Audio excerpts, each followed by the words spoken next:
We're just going to go over the quick rules, and as long as everybody really respects each other, gives each other a chance to speak, you won't be hearing much from us at all, or our services won't be as required.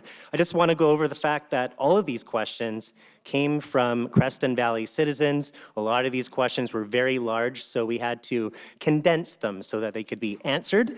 Everyone is going to be given an opportunity to speak, but first, here are our stars going from stage left to stage right. Abra Bryn from the Green Party. We've also got Robin Goldsberry for the Liberal Party. Trev Miller, Animal Protection Party. Rob Morrison, the Conservative Party. Wayne Stetsky, the NDP. And finally, Rick Stewart, People's Party of Canada. I'll just hand this off to Brian Lawrence. So everyone has 2 minutes to answer each question. All of the candidates will actually start tonight with 2 minutes to introduce themselves. And each of them has in front of them a 1 and a 2 card. Over the course of the evening, they'll each have an opportunity for 2 30-second rebuttals after everyone has responded to a question. We'll be asking the questions in order. First question will start at the far end, and each successive person will be the first one to respond to each question. And at the end of the evening, everyone will have a 2-minute opportunity to make a closing statement. All right, so on behalf of Juice FM, I'm Jensen Shields, and Brian Lawrence came from down the street, the Creston Valley Advance. We came together and decided I thought it would be a great idea to work together. Then, of course, we got Vern from the Creston Valley Chamber of Commerce, and he will be taking care of the timing. Let's see how this is going to work. So Vern is assisted by his daughter, Journey, tonight. So they're sitting, so hopefully all the candidates can see them. When it gets to the point where they have 30 seconds left, they get the green 30-second sign, 10 seconds, when they have 10 seconds left, and then an X. Pink was the closest thing we had to red. So they get a pink X when their time is up. Let's fire this off with an opportunity for all the candidates to introduce themselves, and we'll go starting left to right. And as we said, will be a rotation in who speaks first. Let's kick it off. Abra.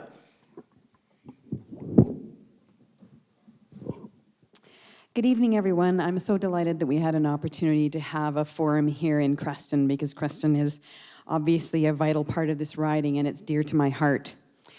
I'm from a family of 13. I grew up on a farm in the Okanagan, and we were part of a fruit marketing co-op. I was number 8. Yes, we were Catholic, and we all learned about hard work and about what it is to be on a farm and be hooked into the seasons and understand what about livestock and all kinds of things like that. As an adult, I moved here to the region in 1990. I had a newborn and a 2-year-old in tow. And I dove into the community in order to make connections. And I took my kids off to the Women's Center and connected into the family services that were offered there in the community. And it was a great way to connect. And very soon after that, I was volunteering with the West Kootenay Women's Association. By the mid-1990s, I was deep involved in food systems work. I was working at the Kootenay Co-op in Nelson and started getting involved in food politics and supporting local food businesses and understanding what goes on in this region and in our food and our health. And that has been my career ever since. I had the enormous privilege of leading the team that did the agricultural area plan for the RDCK back in 2011. And because I know that each community is unique, and it's important to understand the particularities of each community, we went all across the riding and the regional district, and we came to Creston 5 times because this is clearly a critical agricultural area. I've worked across the riding. I've worked at all levels of government. I've worked on all kinds of different policy, from land use, health, agriculture, fisheries, families, etc. And as I said, I'm thrilled to be here with you tonight, and I look forward to your questions. Thank you.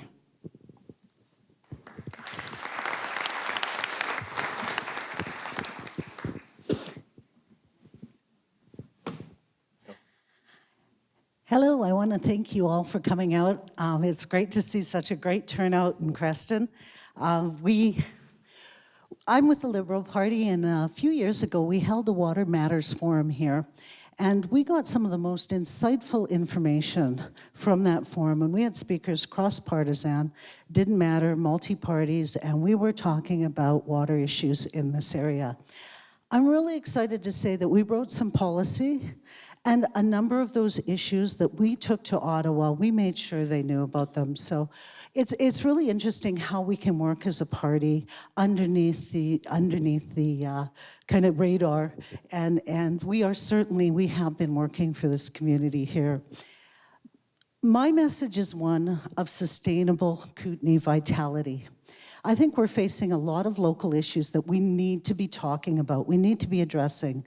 Softwood lumber is one. We've got water issues, obviously, and particularly the Columbia River Treaty renegotiations that are going on. We have issues with healthcare. We have issues with transportation. And I find often Ottawa policies can kind of fall flat in our riding. And so there we are as little old Kootenay, Columbia, going up to the mic going, hey, guys, this isn't going to work for this, or this is going to hurt us this way, or this isn't going to help us much at all. And recently we got a new Ministry of Rural Economic Development, and I'm really, really excited that we can be working with that. I'm looking forward to talking with you tonight about all kinds of issues, including inclusive collaboration. And I thank you again for all showing up.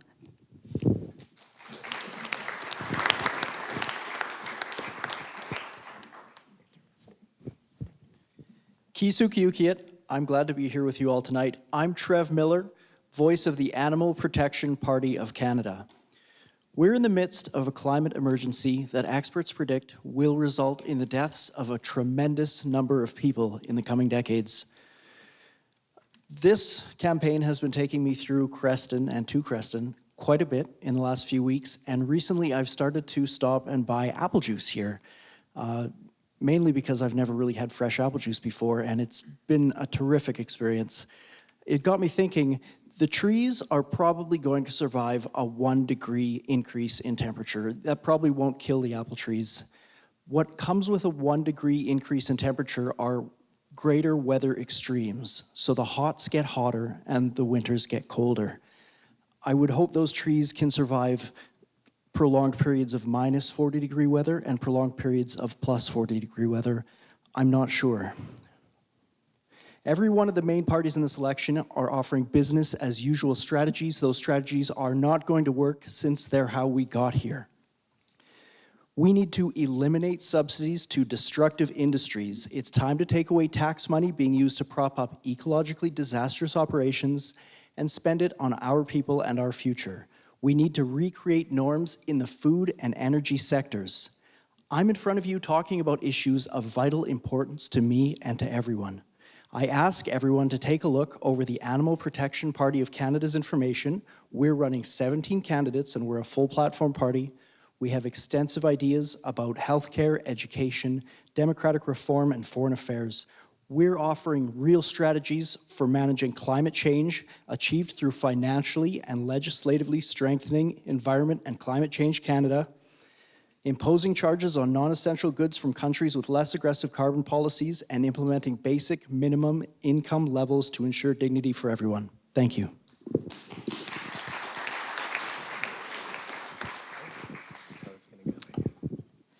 Welcome, Creston.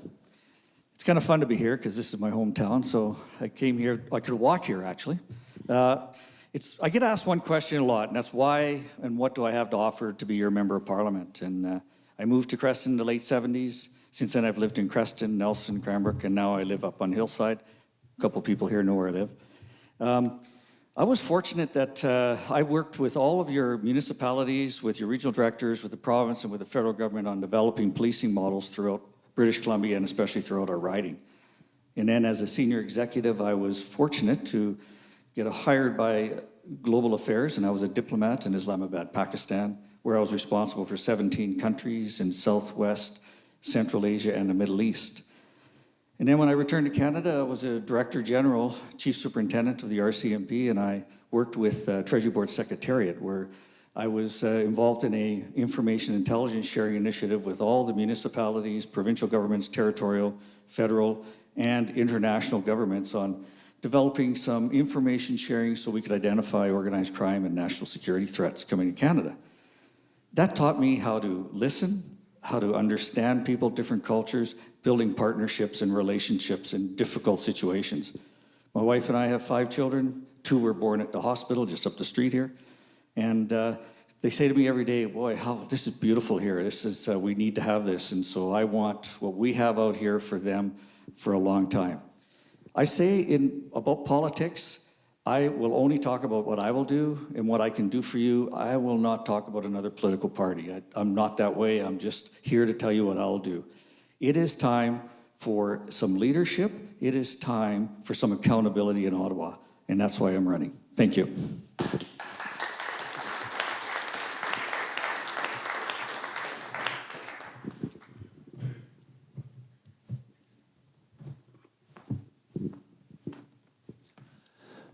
Good evening, and thank you for being here.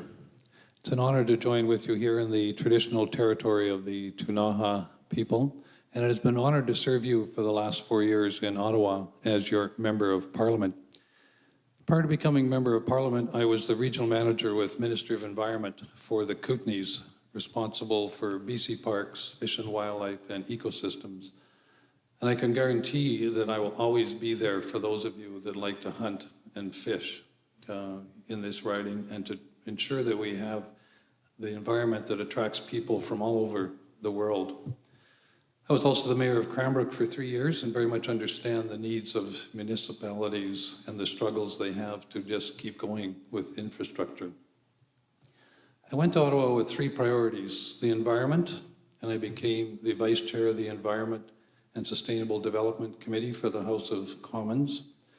Agriculture, I put forward a bill that had 100% support by every Member of Parliament, and that was to establish a National Local Food Day on the Friday before Thanksgiving, and small businesses. And I held forums with small businesses across the riding here, where I invited the MLA, the Mayor, and myself, and then invited small businesses to come and meet so we could find out collectively how to make businesses operate more smoothly. Been honored over the last month or so. A group called Green Pack announced that I was an environmental champion for Canada. They only picked 25 of us across the country.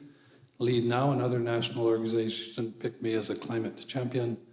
And Fair Vote Canada picked me as a national champion for proportional representation. It's been an honor to serve you, and very much look forward to your questions.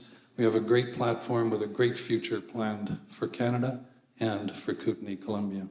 Thank you.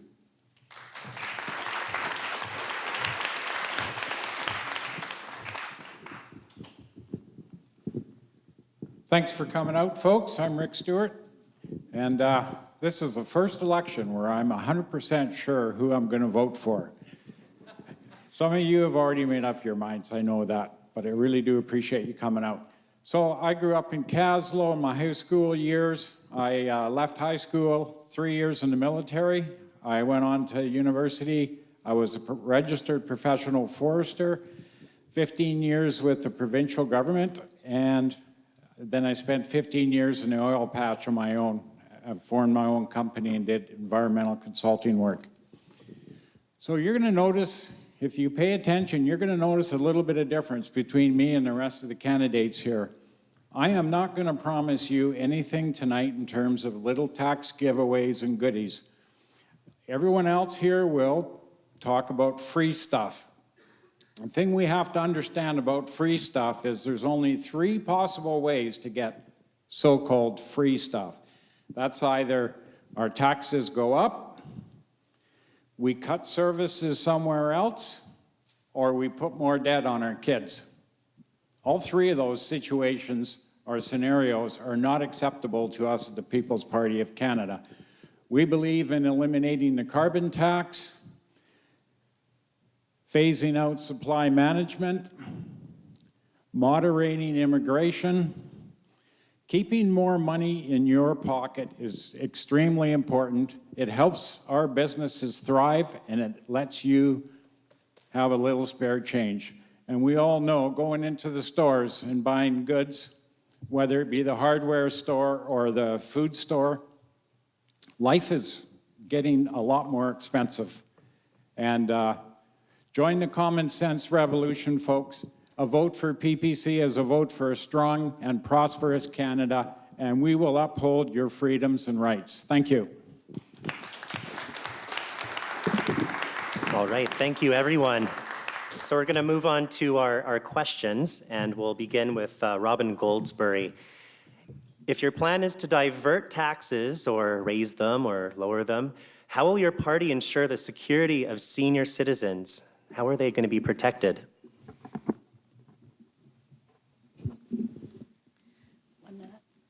No, you get 2 minutes. 2 minutes. All of them will be 2 minutes. And if we have all this extra time at the end, which we may or may not, then we'll ask more questions.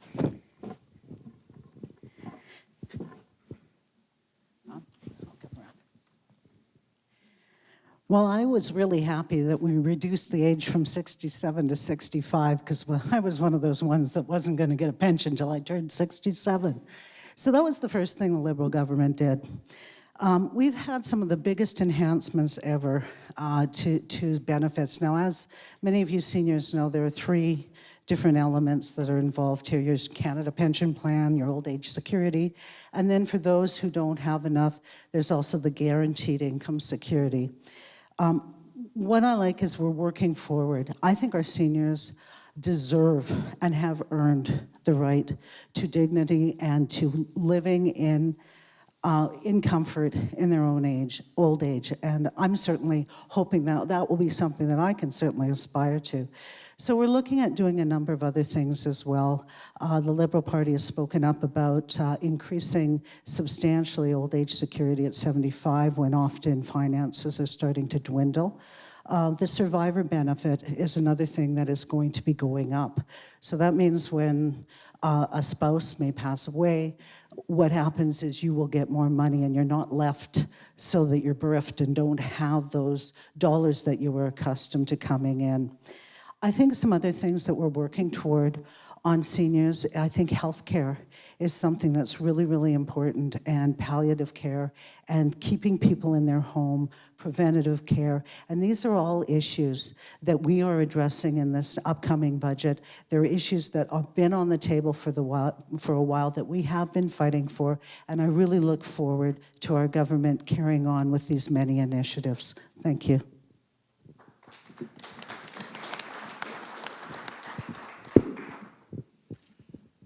This is a really good question, and I get to dive into something that I really enjoy, which is the Animal Protection Party of Canada's plan for a basic minimum income level. What this would mean is determined regionally. So for example, Creston, the poverty level might be $15,000 per year. That's a person who's at the poverty line, barely making ends meet. Potentially, then the minimum income level that the government could support for each person would be in the area of $25,000. So everybody who's making, say, $18,000, working as hard as they can, maybe at a fast food place, maybe part-time, maybe they suffer from some sort of issue that causes them to be unable to work full-time, they would get that extra $7,000 dispersed through the year to make sure that they had a minimum $25,000 of income every year. This would allow us to consolidate a bureaucracy-heavy social security market in that if people can afford their houses, we no longer need to give housing subsidies. If people can afford groceries, we don't need food stamps. I've seen projected savings of $10 billion utilizing this approach. People who make more than $25,000, for this example, would not be eligible for any amount of assistance, nor would it be assumed that they need it unless they have special circumstances. This would be the way that we could most safely allow our seniors and everyone the ability to live comfortably, safely, and with dignity. Thank you.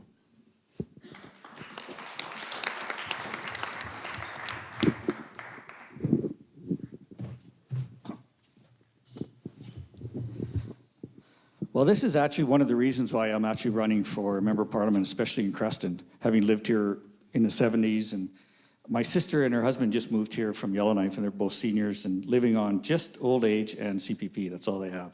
So I do know the struggle. And the Conservative government, when they came out with their platform, unlike some of the other parties, everything was funded. There's no money coming off a money tree. There's no money going to come from more taxes.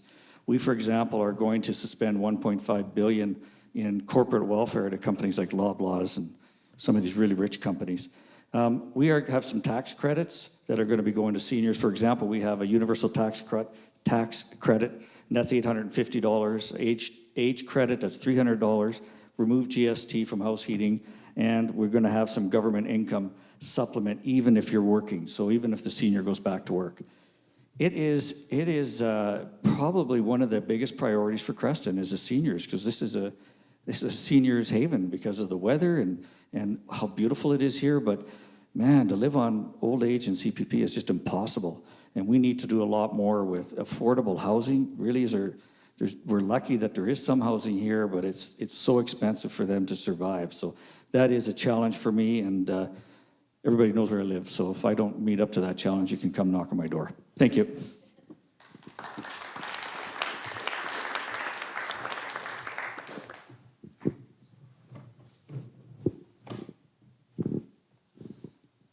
So as your member of parliament, I've had the opportunity to come here to Creston to do a number of different things. One is to meet with seniors.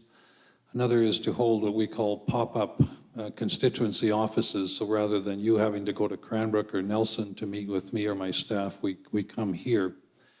And so I've heard directly from San. I've been at the farmers market here in Creston as well, listening to everyone, including seniors.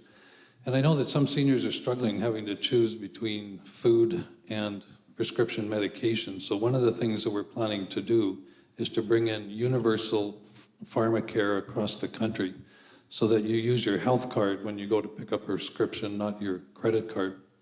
We want to, in a broader sense, do a national senior strategy to look at all aspects of a senior's life and decide how we can make it better.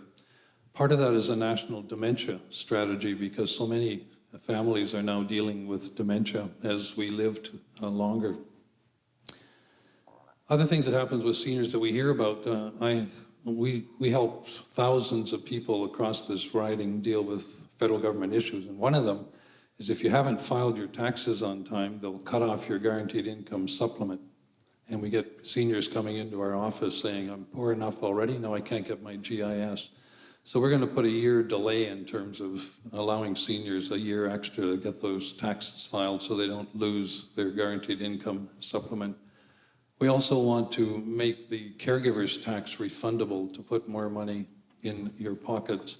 We're looking at transit and seniors' recreation opportunities because there's isolation amongst seniors. So we want to bring them together both through public transit, but also through providing additional recreational opportunities for seniors. But every aspect of a senior we want to look at and make life better.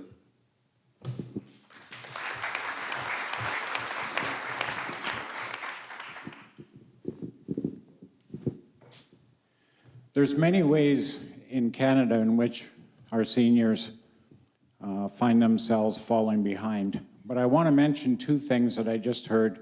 One is about housing. That is not a federal responsibility. That's a provincial responsibility, and I would suggest that the provinces get on with the program, because all they've managed to do is trip us up with too much regulation and red tape the last few years. And if we want to build our communities and get homes built, they have to be held more accountable. The second was about health. That is also a provincial responsibility.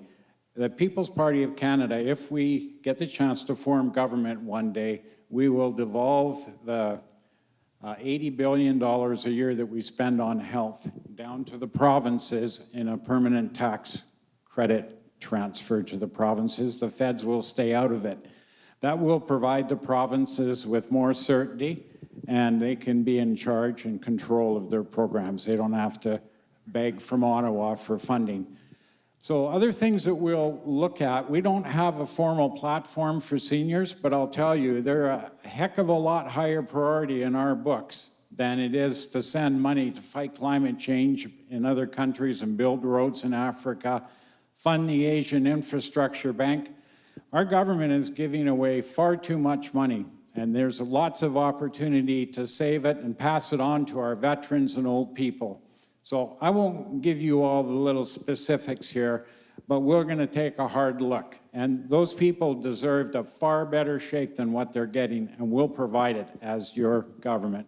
Thank you.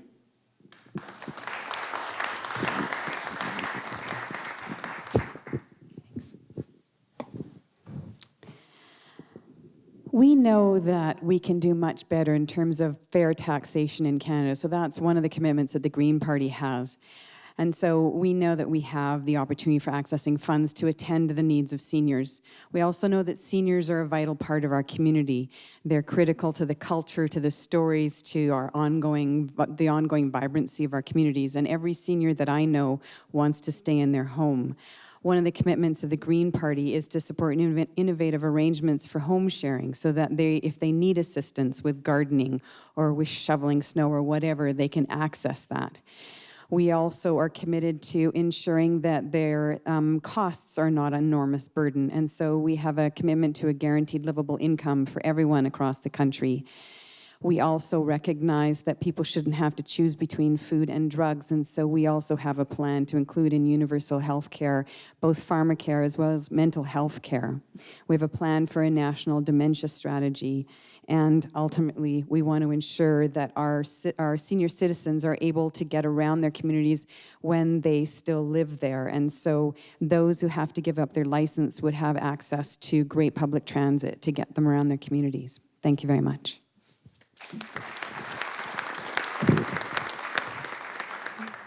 Right.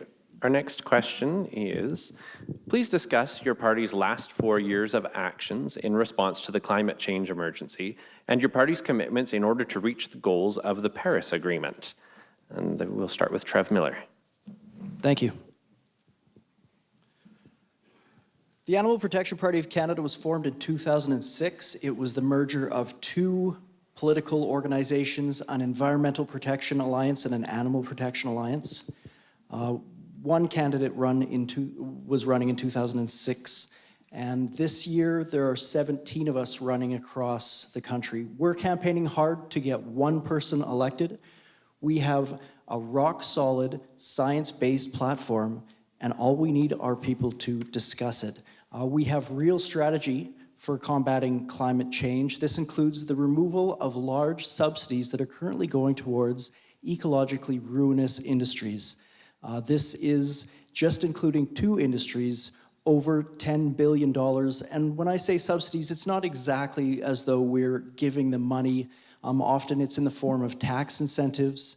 I also see a lot of debts that are being taken out from the federal government, and then those debts are being forgiven.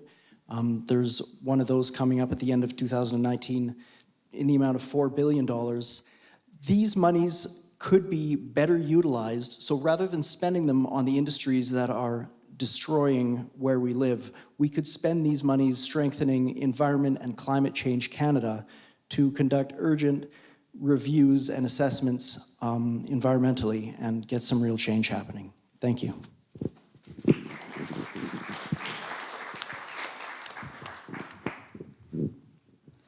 The Conservative government has a solid climate change plan, and it starts off with restoring our economy. It starts off with getting our mill workers, our loggers, our miners, and the energy sector back to work.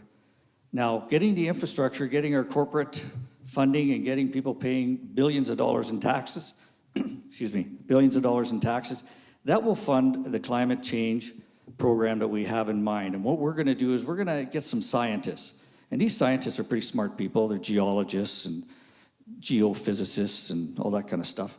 And these guys know exactly what's going on with our climate. We're going to have them on a panel that's independent of politics, because science should be in politics, politics should not be in science. So these people will guide us and help us and tell us where to go. How can we be more efficient and effective with our oil and gas? And how can we develop clean energy in the future And how do we take that technology overseas and around the world so that we do this globally? We can't do it ourselves, but we should be leaders, but we can't do it ourselves. Thank you.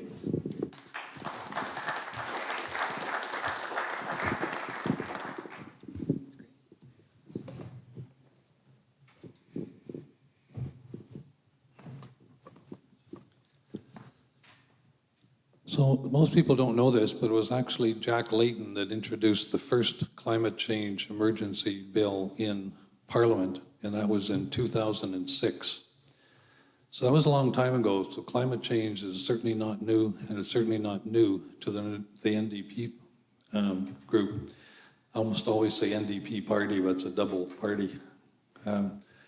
So over the last number of years, of course, I have spoken on climate change in Parliament a number of times. I've written articles that have been posted around the riding. And we want to do a number of things. We want to fight greenhouse gas emissions, and we have a 20-page policy paper here that you're welcome to look up online. We're going to fight climate change and reduce greenhouse gases by 50% by 2030. We're going to do that by retrofitting homes, by moving to a green energy future, which includes geothermal, solar, and wind. And Bill Gates has got some interesting proposals out now around nuclear, which we would have to have a much closer look at. And moving to electric vehicles and creating those electric vehicles right here in Canada. And I've been so proud of our youth over the last while around the world, and there's another climate strike tomorrow in Nelson that I'll be attending, for shining that spotlight on climate change and the need for us to do better. But in the end, it's going to take all of us working together. So I think every business should be meeting with their employees to talk about how they can green their business. Families should be getting together and talking about how they can green their families. And teachers need to be talking to youth on how to green not only their schools, but their lives.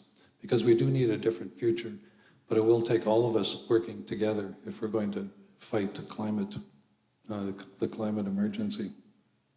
Thank you.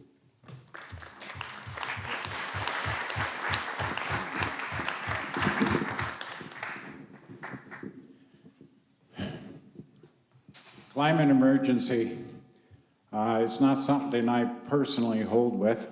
I've spent a lot of my years outside working in environment. I'm a forester. I live rurally.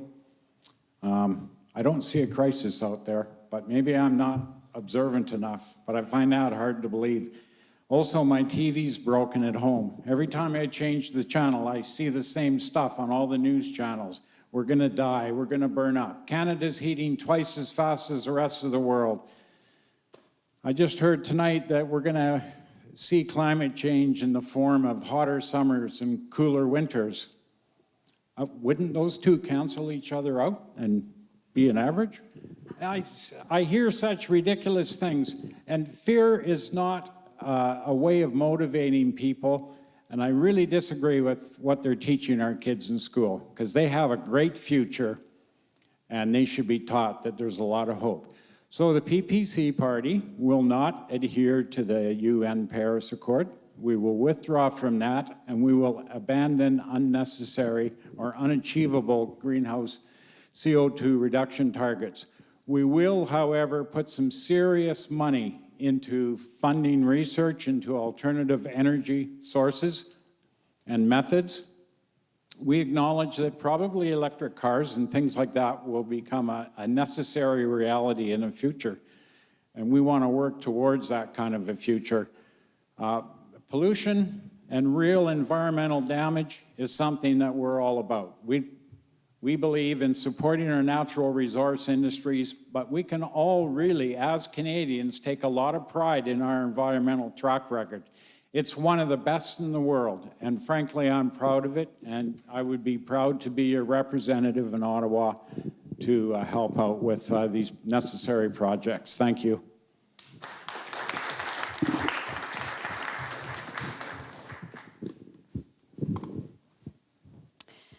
Elizabeth May, until recently, was the only member of parliament of the Green Party in Canada, and she was elected in 2011.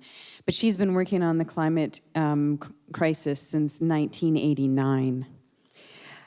In the last 4 years, she's advocated on climate change persistently, consistently, and most importantly, across party lines. We as the Green Party and she as a politician know how to collaborate, know how to reach consensus, know how to move things forward. She's attended most of the Conference of the Party meetings since they began on the issue of the climate crisis and knows how to work with others around the world in addition to here in Canada. And she's always paid close attention to the scientific consensus on what's happening around the globe. And she knows that the results of the Intergovernmental Panel on Climate Change is important information for us to pay attention to and heed.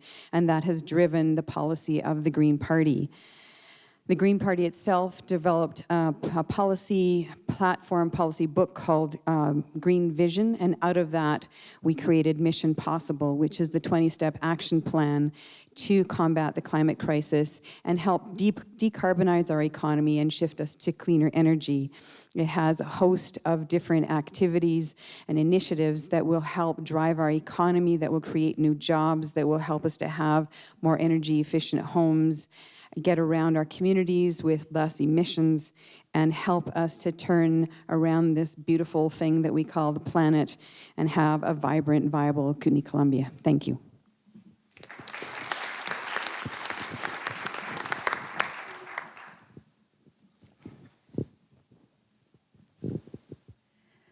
I've got a master's degree in neuroscience. I've got an inkling how it works, and I think the science on climate change is very clear. Now, the Liberal government has been working hard, but I'm going to tell you, first off, very clearly, pollution is not free anymore. We need to address this issue. We're hearing the passion and the urgency from our youth, and I think it's really important that we do listen. And I've got to tell you, the scientists are telling us and have been telling us for some time now. Now, as for what we've done in the last 4 years, there's been a $72 billion initiative. This includes infrastructure dollars going to senior centers to make them more energy efficient. This is dollars going to transportation like our new electric-ready ferry on Kootenay Lake. This is dollars going to a marine ocean protection plan. This is clean technology dollars. This is a program for the whales. This is a nature legacy that we've put on. There's a number of national Energy Board recommendations. But here's the thing, we've got so much more happening. I'm going to ask you to please go to my website. It's goldsbury.ca, and I've literally got pages and pages of what this Liberal government is doing to address climate change in a responsible manner, where we are listening to the scientists and we are using dollars from the pipeline. It's making money. We're getting that just under 5% rate of return on it. Every cent of that's going to green initiatives. We are committed to addressing this problem and ensuring our youth and our children and our grandchildren have just as grand future in this country as we do. Thank you.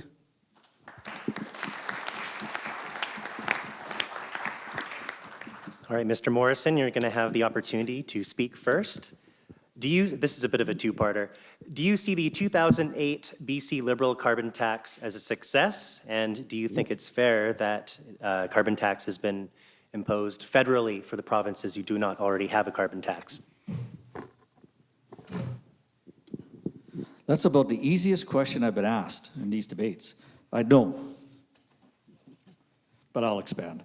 No, I don't think the carbon tax is working at all. It's going to general revenue. General revenue is not doing anything to work on our climate change. So that's why the first thing we will do outside of British Columbia is to cancel the carbon tax. And we're committed to do that. We think that we should take money from the emitters, which are the polluters, and put that money into technology, not put it into a general revenue tax that goes, I don't know where it goes to. It goes to other places other than, I believe, the climate change. So I think that we have to have some accountability, and that's another thing lacking in Ottawa. We need to have somebody there who shows leadership, and if we're going to use some of the tax money that we're going to be receiving from the emitters, then that money should be going towards technology. Thank you. All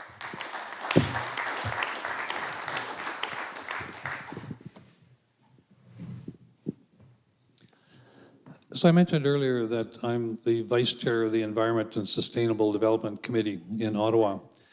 We review all the legislation that comes through government or through any other party, but we also work on special projects. And one of the ones we worked on, and we created 2 different reports, which you can look up by going to House of Commons. One is on how Canada can do better around climate change, and the other is related to forestry, agriculture, and waste, and how those industries can work towards and contribute towards helping out with climate change. We called witnesses from across the country. These were economists, these were scientists, and every one of them that spoke in front of the committee and testified is what we call it. And this committee is made up of Liberals, Conservatives, and NDP. Every one of them said that British Columbia is used as an example of a successful carbon tax because we've had one since 2008 and we've often led the country in terms of our economy, proving that you can have a carbon tax which did deal according to the science with GHGs and still have a good economy according to the economists. Now I agree with one thing. When this tax first came in, the money went into a fund that was used for green projects. Somehow since then, it's ended up in general revenue. I do not think that money should go into general revenue. I think it should be there and applied to dealing with projects, green projects across British Columbia. Just quickly, the parliamentary budget officer looked at the proposed federal tax, not for me to defend the Liberals, but they said 80% of the people in those provinces would get more money back in their annual check than it was going to cost them. The wealthiest 20%, it was going to cost them more. So maybe we should be looking at moving to the federal carbon tax because that way we'd get an annual check, which is what's going to happen in those other provinces that don't have their own carbon tax. Thanks.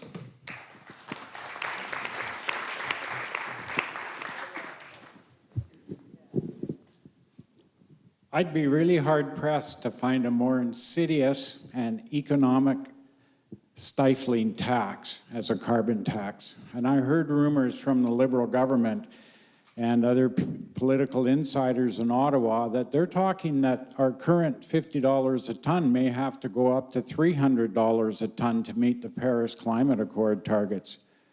I mean, I believe that I'm standing here tonight to represent you and the country of Canada. I'm not here to represent the United Nations. We talked a little bit earlier about seniors. Well, even seniors have to pay carbon tax. And what British Columbia has done is they've used that as just a little bit more to throw in, like some of the others here have said, into general revenue. And it's no different at the federal level. It's going into general revenue and it's being doled back out. It's you know, I don't know, maybe I'm not as smart as some folks, but I don't get how that is going to solve our climate crisis. And I think it's hubris to think that we're going to control the climate by reducing CO2. There's much bigger forces out there that we don't understand very well, and we need to do a little bit more study before we rush headlong and risk our economies and our prosperity in this country. So the People's Party of Canada, like I said earlier, will do some made-at-home research. We will get into energy alternative development, and we'll use Canadian talent, Canadian skills, and Canadian money to do it. And I know we can do it. Canada can do anything it wants, and it doesn't need any other outside agency to hold its hand in order to succeed. Thank you.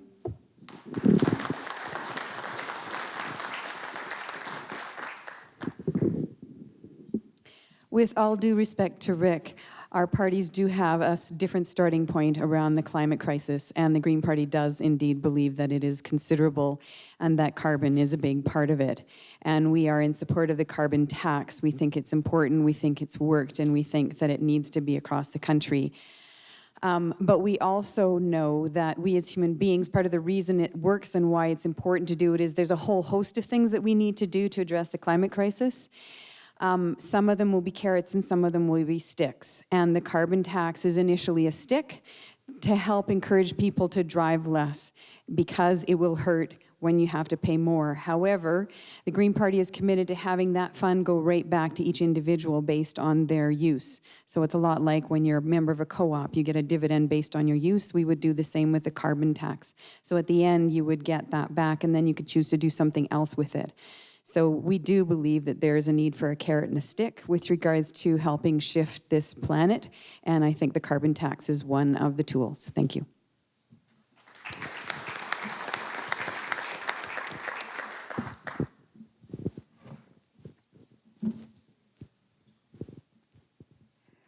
I see that we're confusing the federal program with the provincial program in British Columbia. The provinces have the choice of doing their own thing, as long as they're, carbon tax is basically people who make more pollution pay more. Okay, and BC has been leading the way in this for some time.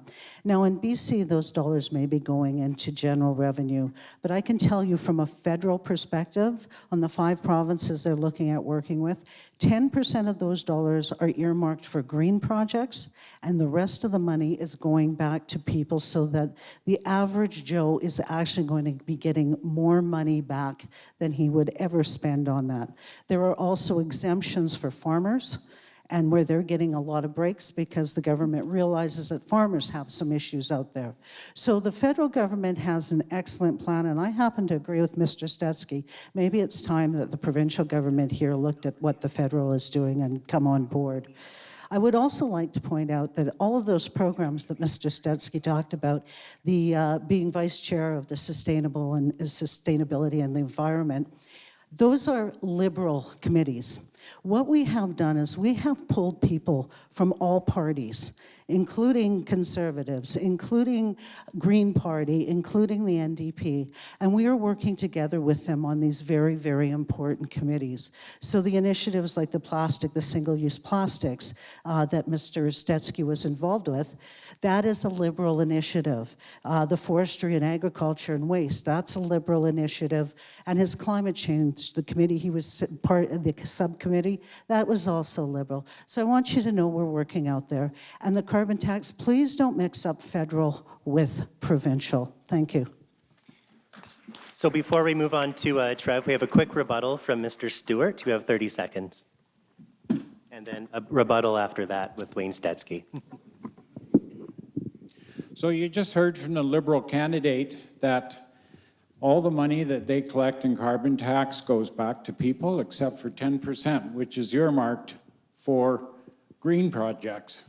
So why don't you just charge $5 a ton instead of $50 a ton and just put it all into green projects instead of pulling it out of the economy and putting it back in wherever you feel is appropriate? If you're going to change people's behavior, because that's what it is. All right, what Mr. we Stewart. need is 30 seconds only? Yeah. Okay, thank you.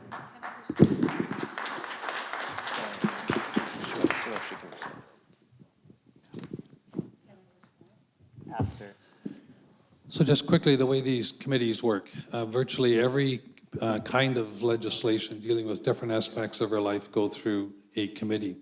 That committee is comprised of 5 Liberals, 3 Conservative, and 1 NDP. And that is to whoever is in government. So if it was a Conservative government, there'd be 5 Conservatives. If there was an NDP government, there'd be 5 NDP.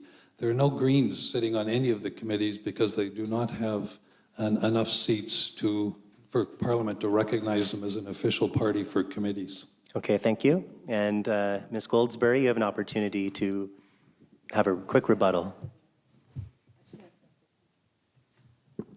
Do you need your 30 seconds, or are you good?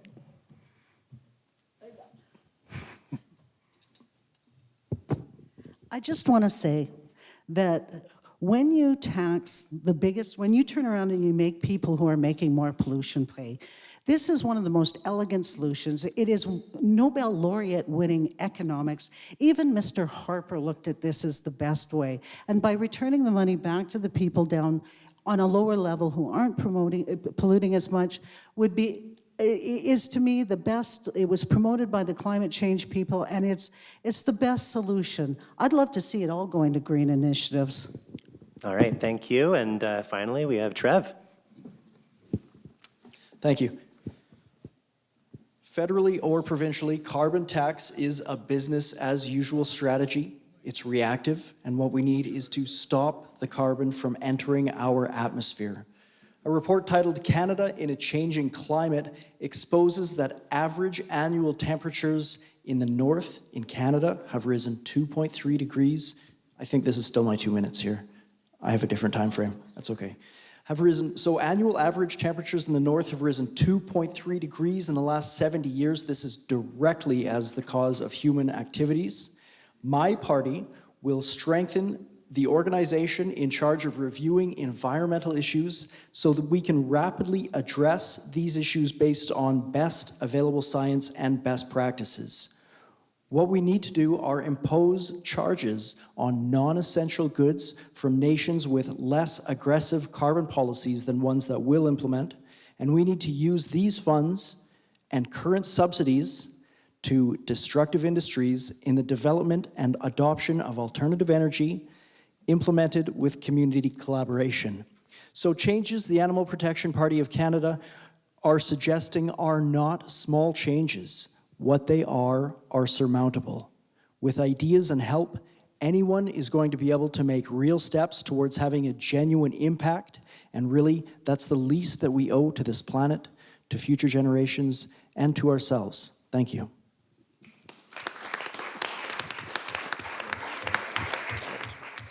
All right, so this next question will start with Wayne Statsky.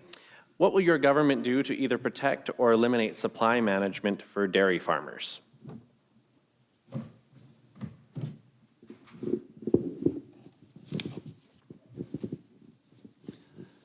So I've met with dairy farmers here in Creston twice, most recently being last week, just to talk about and learn from them what some of their issues or concerns are. I absolutely believe in supply management. Supply management is key to ensuring that our farms can continue. In terms of food, though, I want to expand the discussion a little bit because I absolutely think it's wrong when government includes Canadian food producers and sacrifices them in a free trade agreement.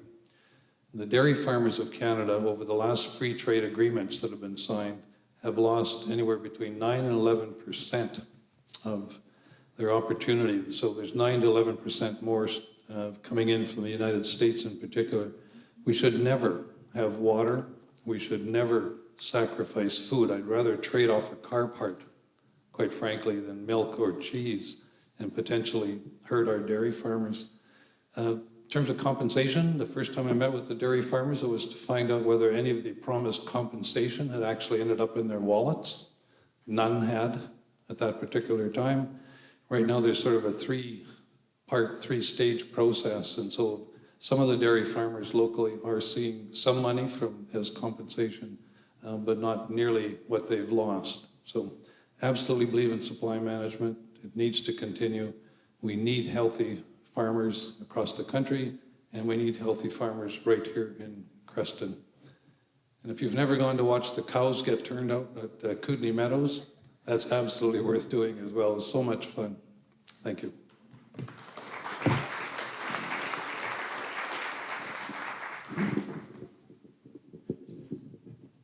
There's a number of reasons why we wish to phase out supply management.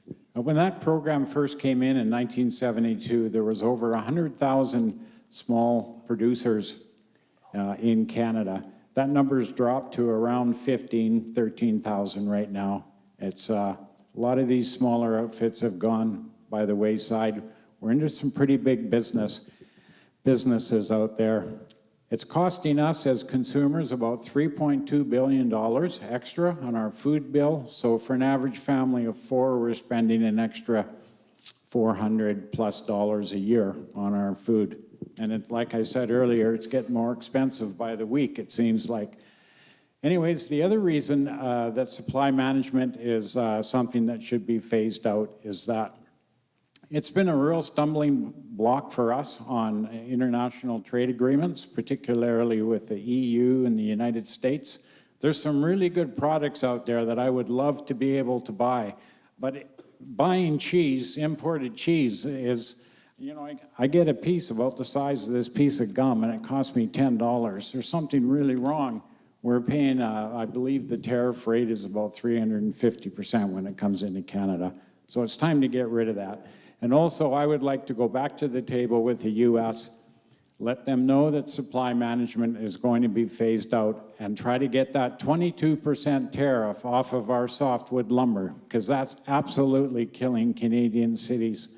And I think if we do something like that, bold, we can make an agreement that will work greatly for our small towns in Canada and our prosperity. Thank you.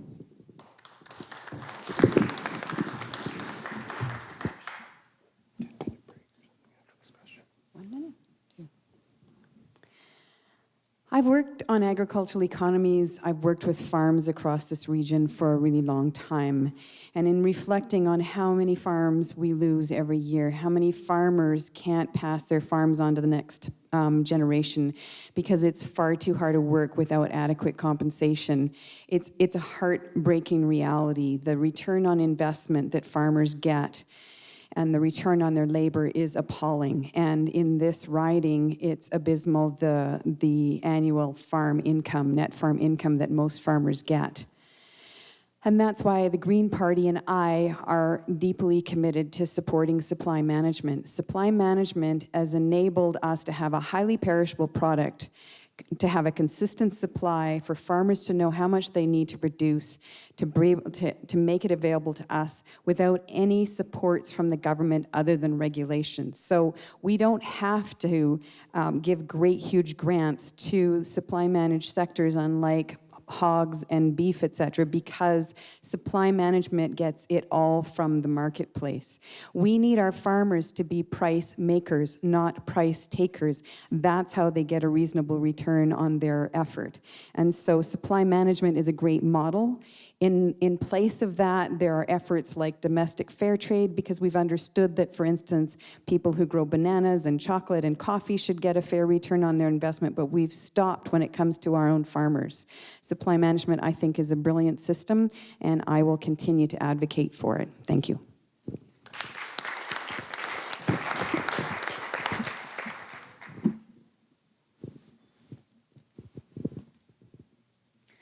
I just want to make a quick comment on softwood lumber.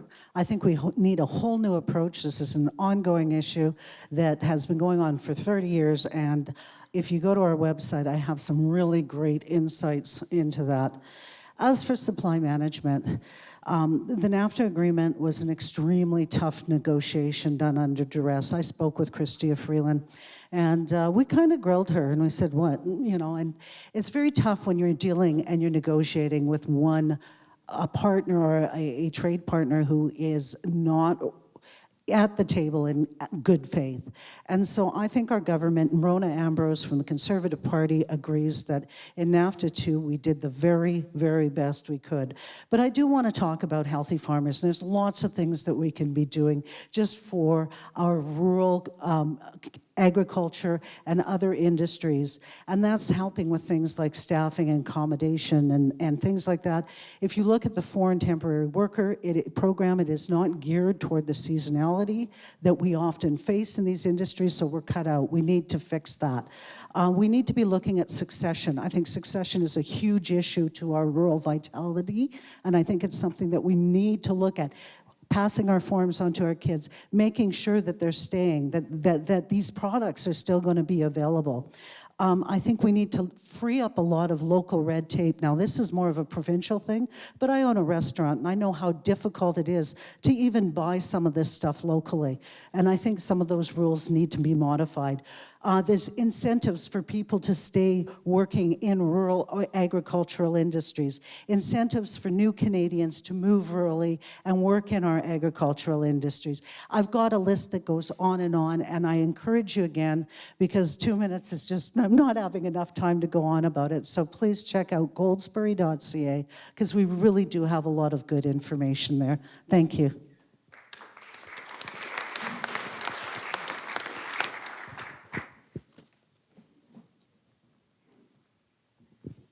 I love statistics. I have 3 for you. Number one, 50% of food grown worldwide is fed to farmed animals.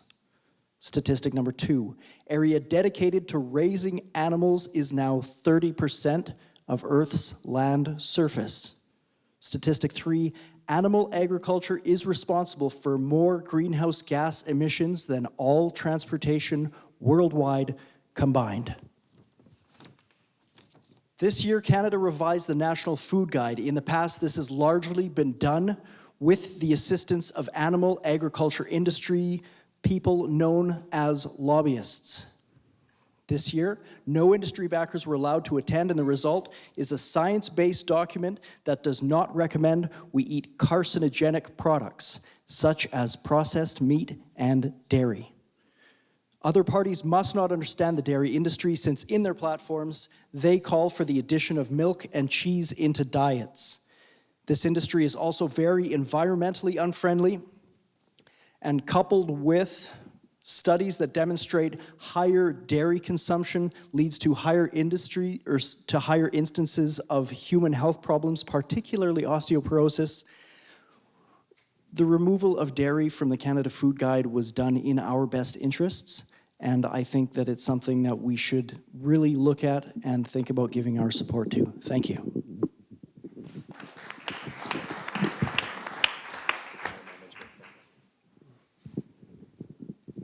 What's interesting about this question is when I came back here after I was away for a while, when I was here in the late 70s, I was friends with, I can mention him because I actually talked to him quite a bit, with the Hereford family. And I didn't understand supply management. So when I started to get into this political part, I thought I better find out what's actually going on with supply management. So I went and I talked with Dan Hereford to find out what exactly is supply management all about. And I have to say the Conservative Party is on the right path. We support supply management. We support the poultry, the egg, and the dairy farms. And I think another part that's really important too is these people aren't like millionaires. These farmers, and same with our cattle farmers, they barely make it. Like they have enough money for food and their children up, but they're not making a ton of money. Another part we need to tighten up a bit is, of course, our relationship with the United States.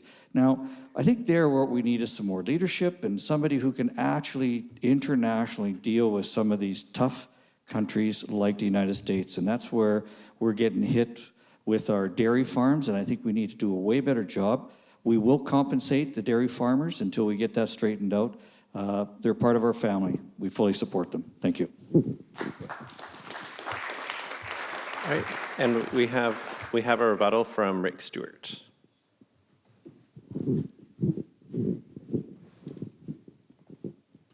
I think, Trev, the word you were looking for was pasteurized. These are not products that are going to poison us.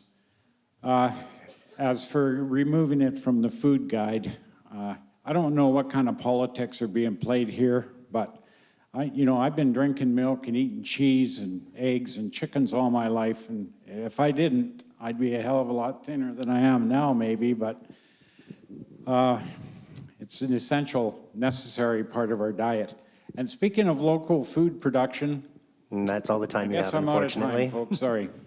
And that'll actually, oh, we have one more. Yeah, we have a rebuttal from Trev Miller. Thank you.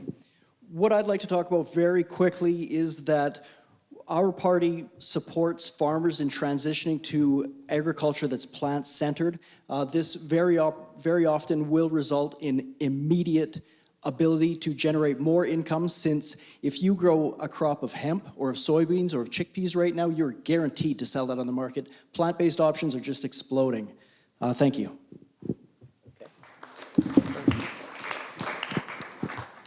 All right, we're just going to take a short break. It's time for a little brief intermission, probably about 10 minutes. Stretch our legs, and if you want to, yeah. There you go. Okay, let's get this started. And this time, we're going to start at the other end of the table. Pardon?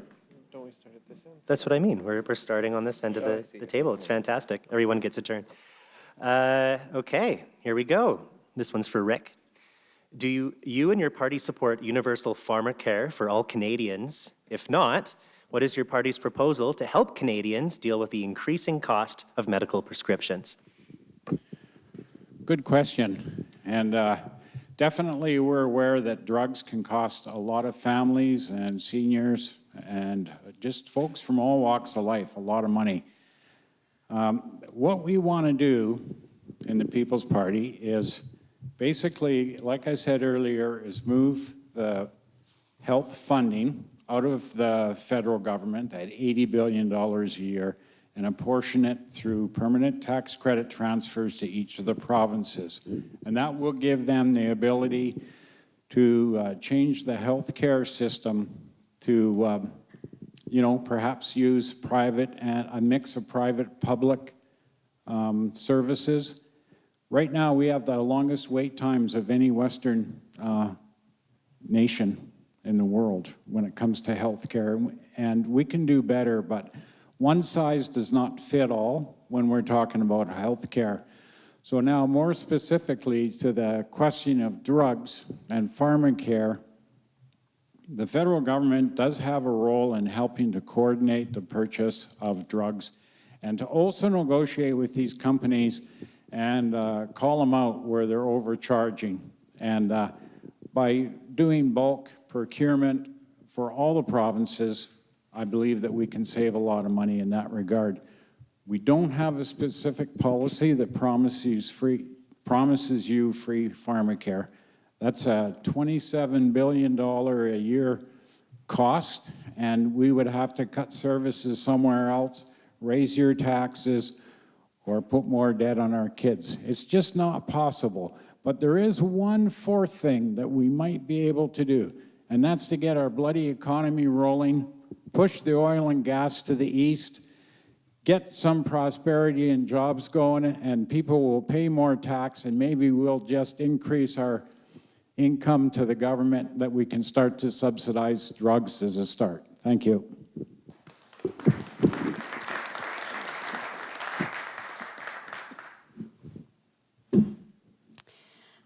The short answer is yes. We totally believe in universal pharmacare. We know that people should not have to choose between a roof over their head or food and their drug. And far too often, people who critically need their drugs, like diabetics, won't be able to afford them. So that one purchase venue through government will ensure that those drugs are available and more affordable. We also plan on integrating into universal health care mental health care as well as dental health care. And even though it looks like that will have an enormous bill attached to it, we know that the cost on our healthcare system is enormously high, particularly from those who can't afford dental care, because it costs way more to have someone land in emergency with an abscess than it does to get them have a cavity filled when it first happens. So we know that there's going to be savings by doing that. Thank you very much.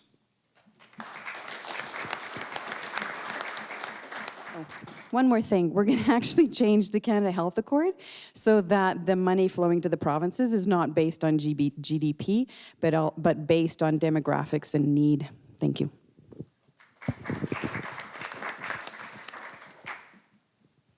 Again, short answer is yes. We've set up the committees, we're getting things in place. It's going to be introduced kind of like healthcare was introduced back in the day. The provinces, one by one, will be brought on board. Some provinces aren't, others are. It's quite a negotiation, but I'm really delighted to say that the Liberal government is committed to pharmacare. They have done a massive drug pricing overview.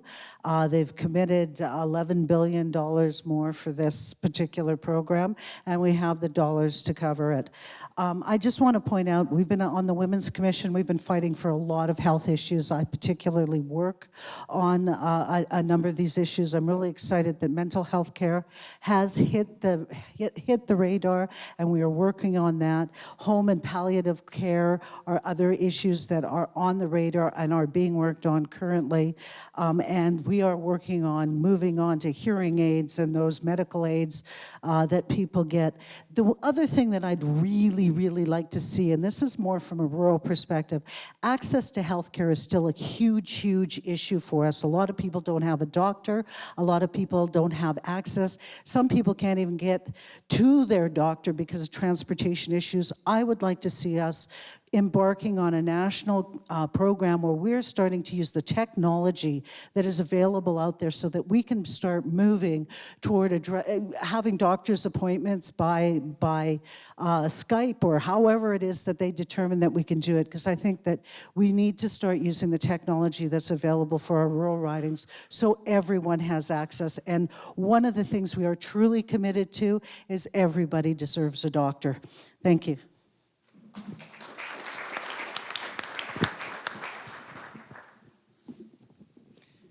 As it exists now, the Canadian healthcare system, like most systems globally designed in the post-World War II era, is a sick care system.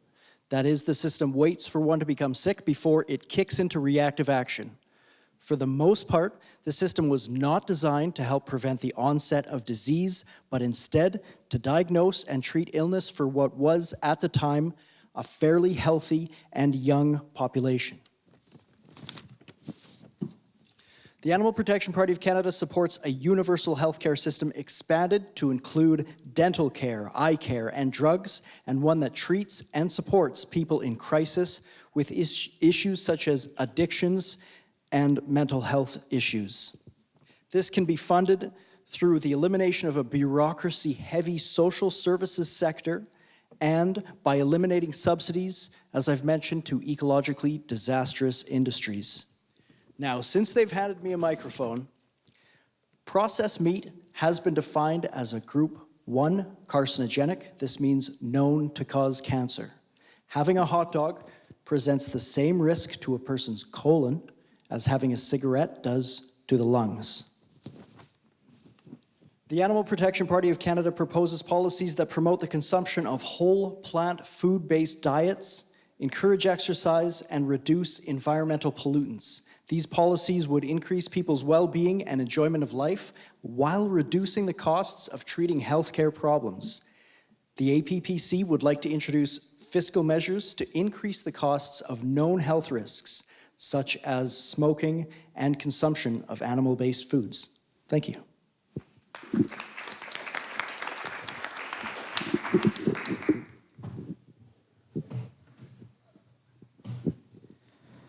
The Conservative Party is committed to offering every Canadian health care.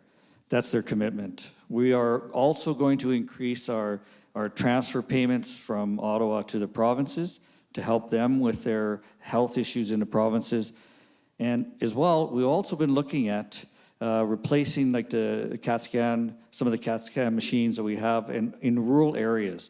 So the Conservative government is well aware of the challenges in our rural communities, and they want to put some of the money that they have back into our rural areas. But it does all rely on a strong economy. And the stronger our economy, then the more money, tax dollars we'll have, and those tax dollars will go to health. Not only health for pharmacare or for medicines, but also for our seniors and also for those who are struggling with diseases as well. Thank you.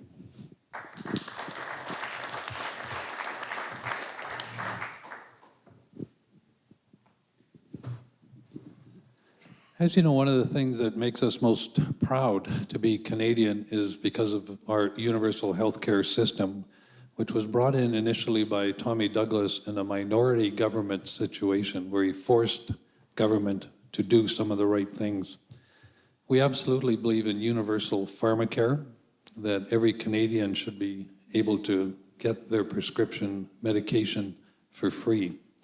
We also have a plan to provide dental care for people who make $70,000 a year or less. It should be free. There are too many Canadians who are ignoring their dental health because they can't afford it. And it'll be prorated between $70,000 income and $90,000 income.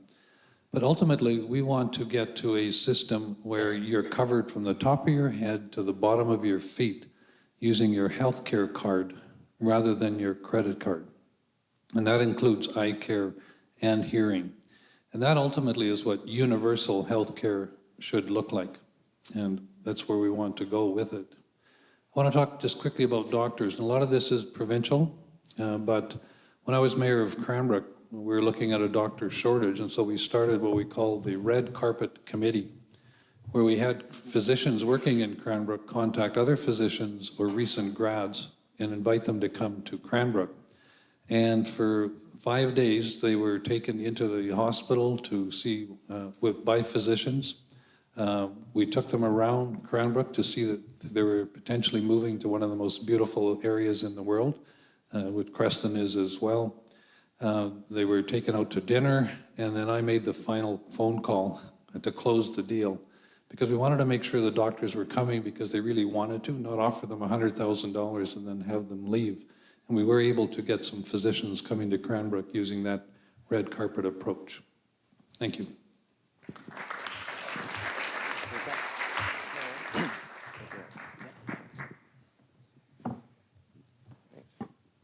So for our next question, we'll start with Aberbryn. Would you support creating a crown corporation similar to Columbia Basin Trust for Western Canada from the revenues of a nationally owned Trans Mountain pipeline?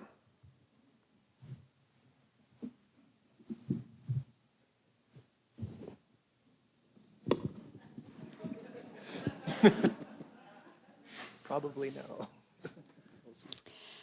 The mind boggles. The Columbia Basin Trust is a phenomenal organization, and I was pleased to be part of the initial community consultations when that was formed back in the 1990s.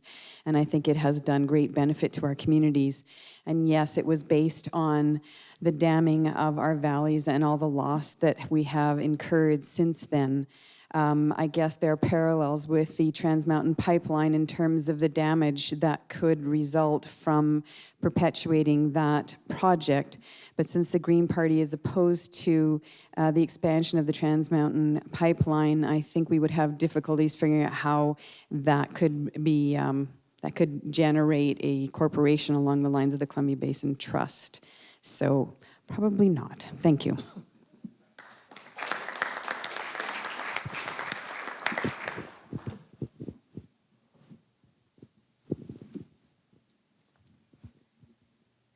Yes, we bought a pipeline, and yes, we're in it to win it. A lot of people think that we're trying to delay. Part of the problem is that Indigenous rights are enshrined in our Constitution.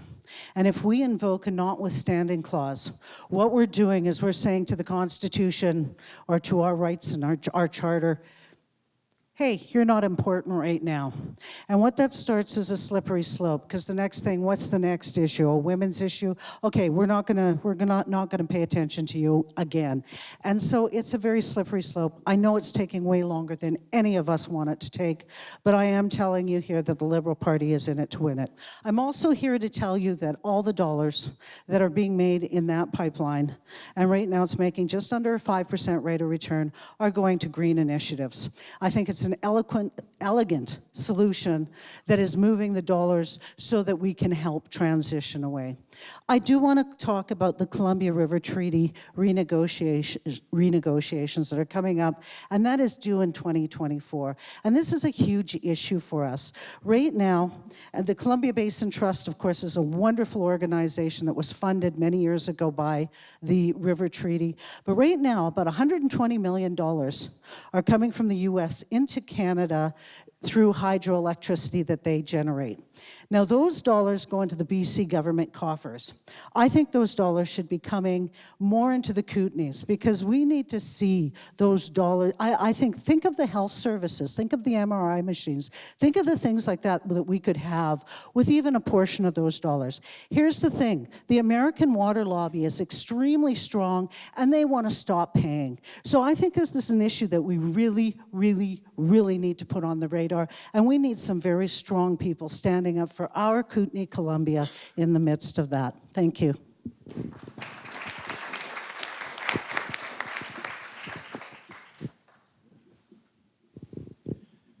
Tax dollars subsidize some of the most profitable industries in this country.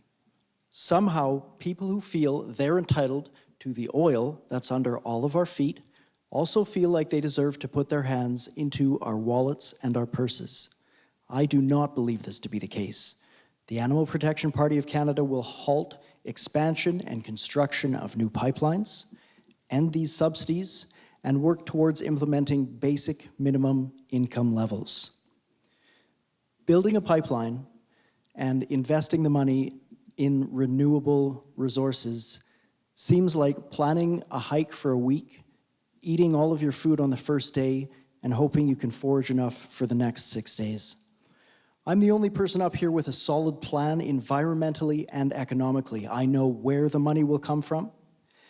If we stop funding these industries, that will free up huge amounts of dollars. These are multinational corporations. They'll be fine, and if they're not, that's the free market system.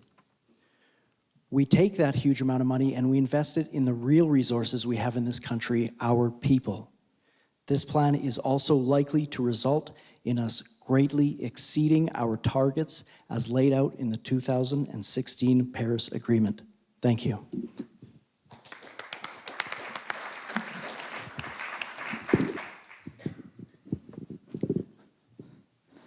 That was a tough question for Abra. But I'm pro pipeline. But you know, it's kind of there's a bit of a difference here with the Columbia Basin Trust. There was a lot of damage done to our wetlands and to our agriculture and to our ranchers and that in the areas. So there was some compensation that needed to be done there. But I don't know whoever thought of that question, but that's pretty innovative. And I have to say that I know our party is planning to use the money from the emitters to go towards technology, but I guess why wouldn't you consider maybe getting into, if there's some areas where we've had to block off or some, you know, where we're using the pipelines for like parklands, like to make sure that we have all that, those areas so they're pristine, and which they will be, they are, if you ever go there, they are. But yeah, that's a pretty innovative question. I think it's something that maybe one day will be discussed, so thanks.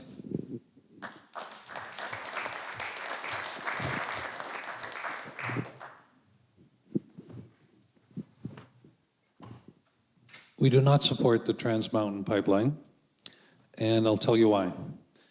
So first of all, that pipeline is scheduled to carry raw bitumen. If there is a spill on the coast, there's no way to clean it up. There's no known way to clean up raw bitumen. And when you look at jobs, so when Kinder Morgan were going to build that pipeline, they said 2,500 jobs to build it, 50 jobs per year to maintain it. When I spoke with commercial fisher people from down on the coast, one spill could wipe out thousands and thousands of BC jobs for the long term. So it was just looking at the job balance that didn't make sense.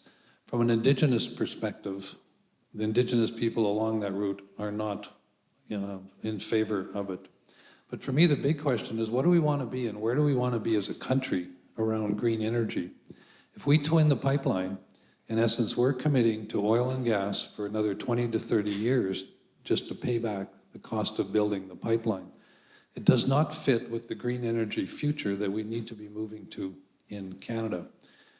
Columbia Basin Trust, just quickly, in Columbia River Treaty, when I was mayor of Cranbrook, I sat on the local governments committee. We met with citizens all over the Kootenays, and then we put forward our recommendations on what should be in the new Columbia River Treaty, which includes ecosystem references, Indigenous concerns, as well as trying to get better money, better return from it.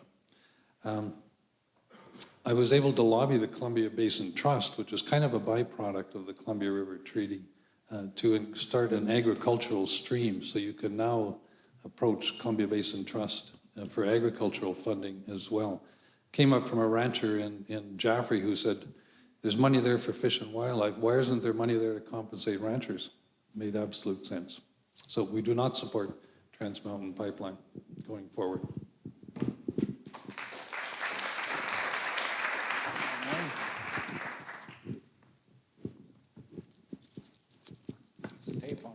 Piece of tape on my foot.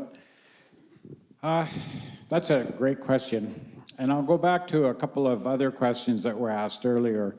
Supply management. You might have noticed I'm the only one up here that does not support keeping supply management in place. Why is that? Are all these other folks up here, these other candidates, scared that they might lose votes in the dairy lobby group? Or are they truly wanting a system, a cartel like supply management? I'm further away from these candidates because I'm the only one that didn't say that we were going to fund pharmacare or drugs. Somehow they are going to do it. There's no explanation as to where the money's going to come.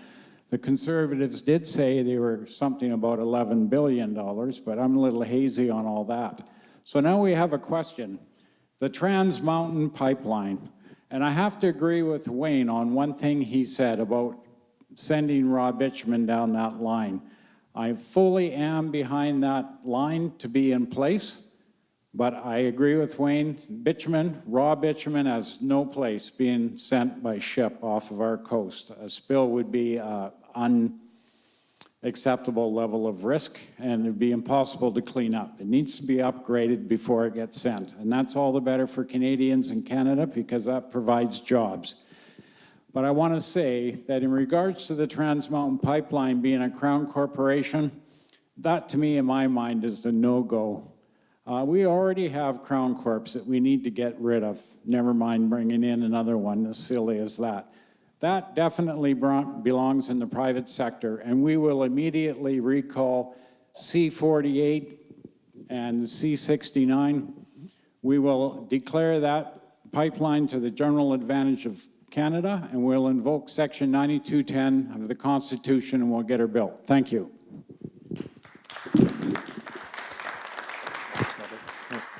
And we have a rebuttal from Robin Goldsberry. The pipeline carries many different kinds of fuels, including airplane fuel down to Vancouver. I just want to point that out. I also want to point out 900,000 people are employed by this industry, and it represents 20% of our exports. But the biggest problem in the world is demand. We have a third world, half of our population, which is growing and growing dramatically in demand, and we do not have the green energy to meet it. I think it's better that Canadian produced to the highest environmental standards. Thank you. Funding that is very, very important. So we're going to have one final question, and then all the candidates will bid you farewell and have a closing statement. The last question, we'll just keep it kind of open-ended, and it's for, well, is it for Robin first? This is, okay, great. How will you support small business in the Kootenay, Columbia? Let me find my notes.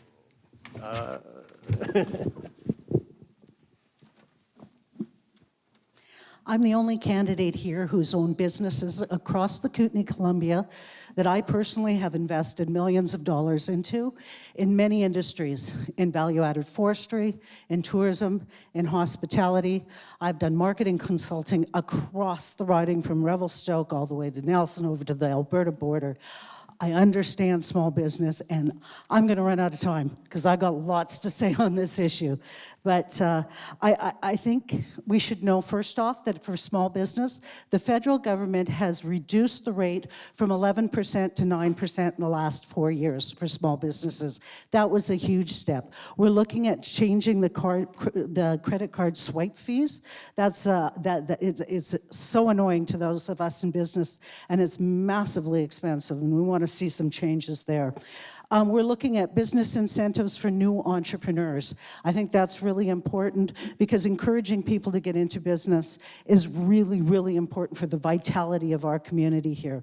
Training incentives are another thing, including apprenticeships. I've got so many other ideas here. It's just succession planning.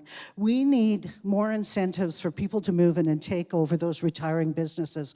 We're losing services, important services, be it a flower shop, be it a restaurant, be it whatever, because people are just getting old and retiring and we don't have people filling that. And this is part of our dynamic vitality that we need to be keeping here in the Kootenay.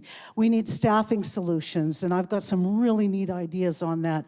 Incentives for new Canadians to move rurally, student loan breaks for those who choose to practice rurally, staff housing incentives. I'm getting the notice here, I've got to get down. So please check out goldsberry.ca because this is my bailiwick. This is something that I really, really feel strongly about. Thank you.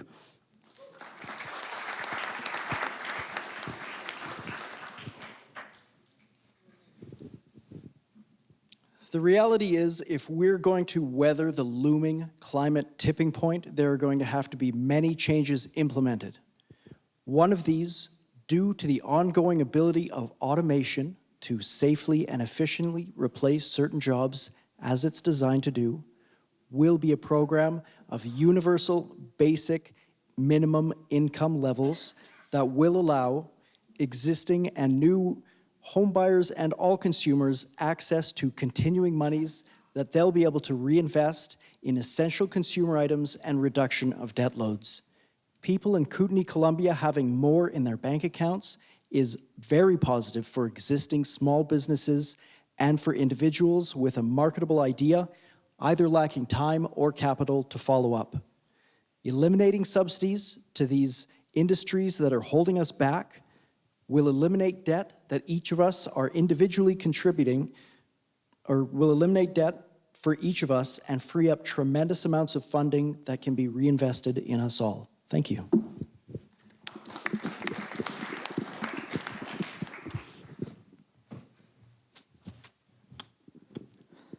Well, I guess it's not known, but I actually own a small business.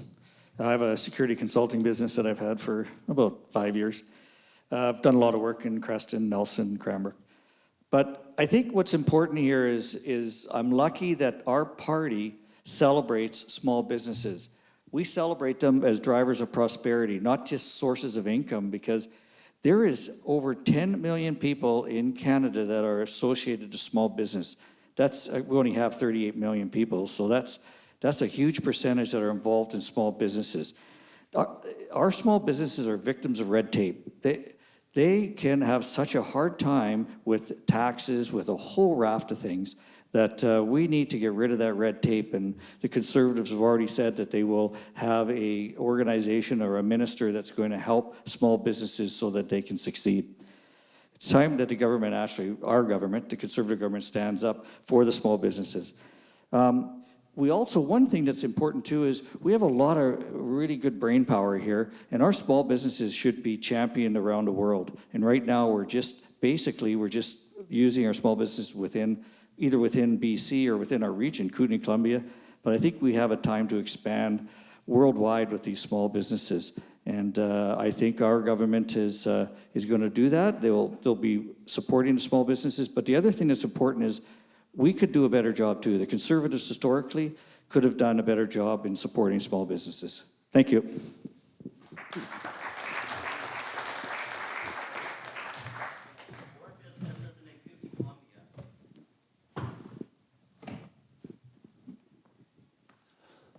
So I mentioned at the start that I had 3 priorities, and I've continued to work on those priorities: the environment, agriculture, and small businesses. So the first thing that I did was we've got 3 provincial ridings within my federal riding. This is a very large 64,000 square kilometer riding. So what I did was brought together the mayors it was Fernie, Invermere, and Nelson were the 3 communities. I invited the local MLA to come, and then I was there representing the federal government, and then invited small businesses to come and meet with us. And I did that deliberately, first of all, to avoid finger pointing between levels of government. One saying it's not my fault, it's their fault. We were all in the room together. What did surprise me is I thought I was going to hear about taxes. I thought I was going to hear about regulation. Top 2 concerns around Kootenay, Columbia. Number 1, this is keeping businesses from being more successful. Number 1 was the lack of affordable housing. And number 2 was the lack of affordable childcare, keeping many talented, mostly women, out of the workforce.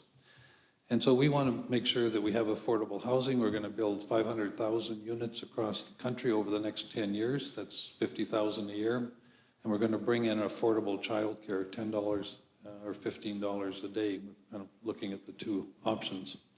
We also want to reduce credit card fees for businesses. By bringing in pharmacare, it'll save businesses about $600 per employee on average if they're already providing benefits for their staff. And we want to cap cell phone and internet fees. We pay the highest in the world here in Canada. You can get the same thing that we pay about $70 a month for in Australia for $20 a month. So we absolutely are going to do that for all Canadians, but that will also benefit small businesses. Thank you.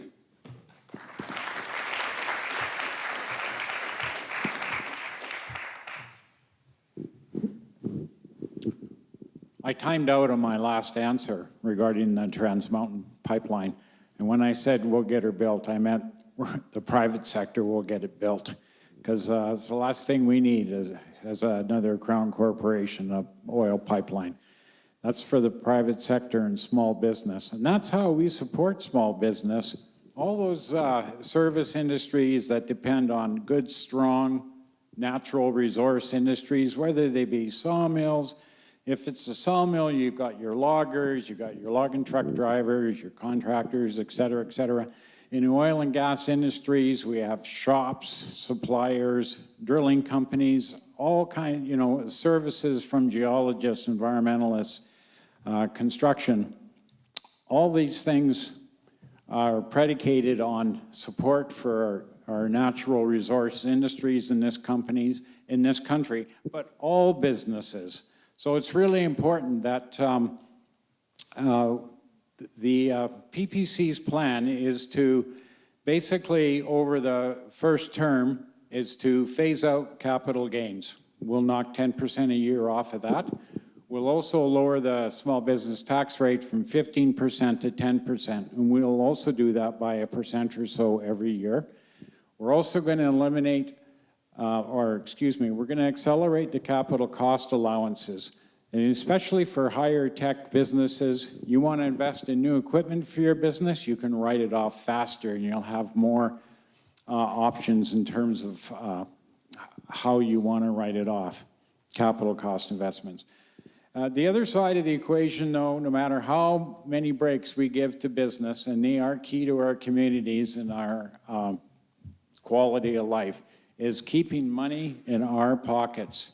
We have to do that.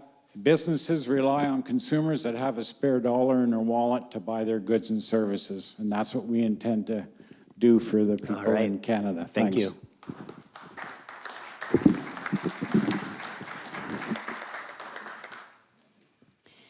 In 1991, I was staff number 14 at the Kootenay Co-op in Nelson at our old site at 295 Baker Street. By the time I stepped down as president a few weeks ago, after 29 years, we have an excess of 175 employees. We sold more than $24 million worth of groceries last year, and $5.4 million of it went directly into this economy to small businesses that supply our store. We've spent, the entire time I've been involved in the store, a lot of effort and energy and resources incubating small businesses here, helping them understand how to get into the retail market and what it takes to stay there. In my day job, when I'm not doing this, I'm the executive director of the Central Kootenay Food Policy Council, and I work with business, helping them understand their policy landscape and make things better. And one of my claims to fame is helping Denise create the first HACCP plan up at Kootenay Meadows when they started bottling their milk. I really firmly believe that businesses are the heart and soul of our communities, as are our nonprofits. We need both for viable, vibrant communities. The Green Party also understands the importance of small business because they're embedded in our communities. There are soccer coaches, their kids go to school with ours. They're invested for the long term in our communities. So I'm happy to work with anybody that's going to support small businesses. The Green Party will keep the tax rate for small businesses at 9%. We also recognize, as other parties do, that some of the barriers are housing. So we've got a national housing strategy. We also recognize that for a lot of women and men who have children and they're not able to go back to work because they can't get adequate childcare, we're going to ensure that there's adequate childcare, that it's affordable, but also that the people involved taking care of our children are adequately paid. Thank you very much.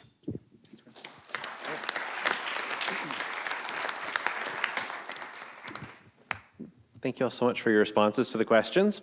It's now time for everyone to give a closing statement, which you have 2 minutes for, and we'll start with Trev Miller.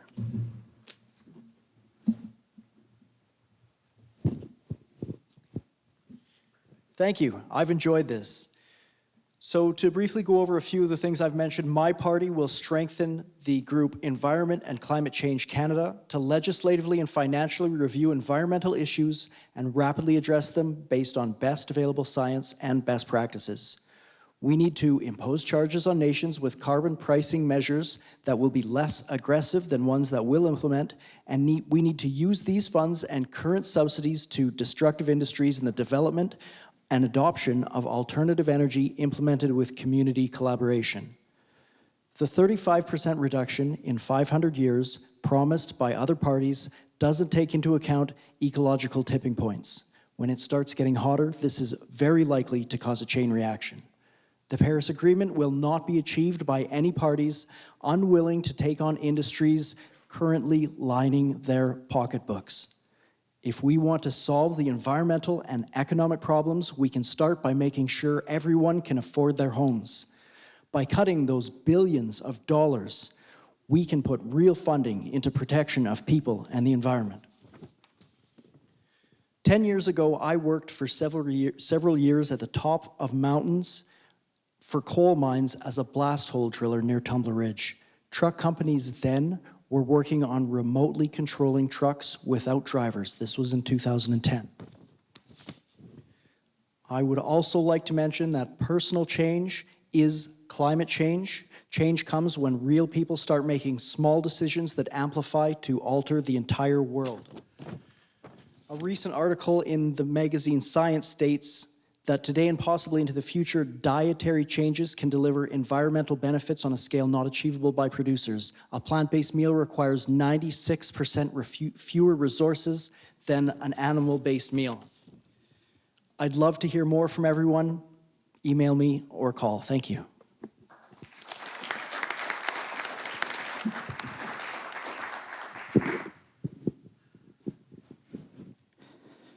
I think it's pretty clear our priority is going to be financial, fiscal, getting people back to work, getting more stability for our sawmills, our loggers, our miners, our energy sector people that live in our communities. That's our priority. That's what we have to do. And to do that, we need some leadership. We need some building relationships with not only the mayors, the local mayors, but regional directors and our MLAs and our other MPs in Parliament working together.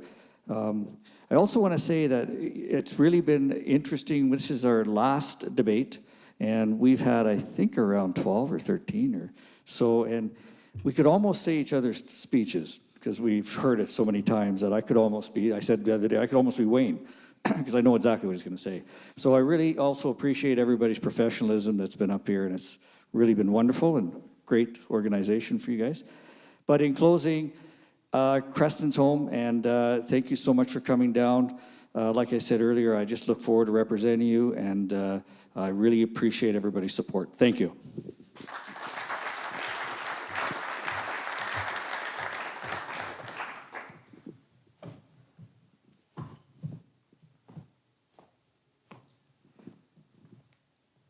So at the start of the evening, I talked about the fact that I was regional manager for Ministry of Environment for the Kootenays. I was also the co-chair of the Fish and Wildlife Compensation Program, trying to keep Kootenay Lake healthy, amongst other things. And I was the provincial authority member on the Creston Valley Wildlife Management Area. We absolutely need to get funding to build a new visitor center here in Creston.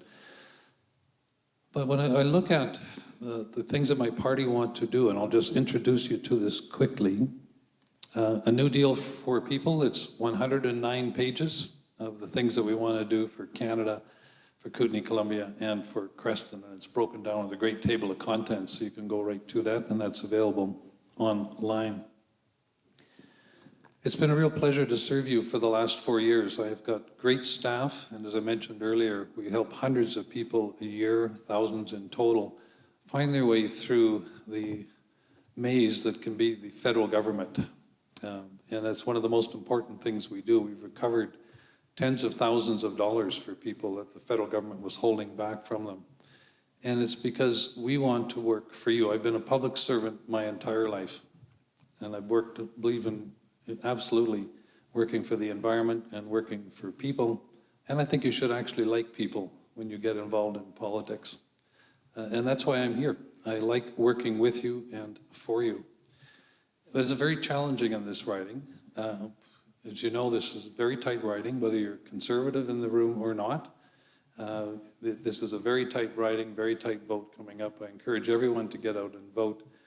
And if you are a progressive voter, then I would really appreciate you standing by me shoulder to shoulder on Monday, because I would like to keep this riding progressive, and I would like to continue to work for you for another 4 years. Thanks again for being here this evening.